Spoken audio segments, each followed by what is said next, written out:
Leon Linwood Bean, but he's actually not known much for skiing, more to his contribution to footwear and creating the Bean boot.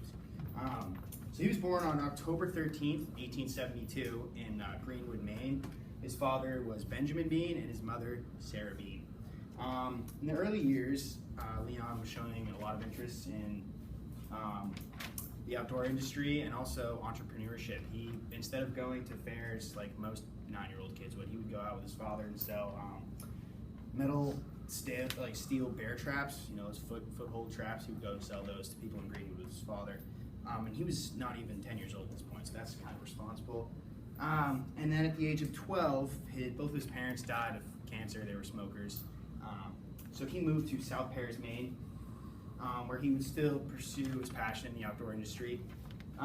So in South Paris, he would often, you know, go in the fields of Oxford Hills, Maine, and just he'd be hunting and fishing, and his boots would get wet. And he just came up with the idea that, why don't I put a rubber sole in my boot? And because at that point, all boots were just leather, pretty much. So he wanted to waterproof his shoes, and so he only had about $400 to his name, and he contacted the United States rubber industry and said that he needed some really thick rubber to use as a sole for a boot. And they thought he was crazy because at that point rubber boots weren't even really a thing.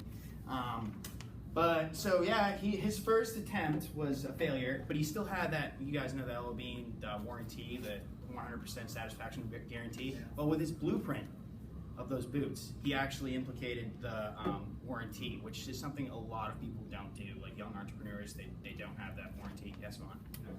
Okay. And so basically so his first batch was a failure. 90% of the boots he had to get rid of. He gave all the money back.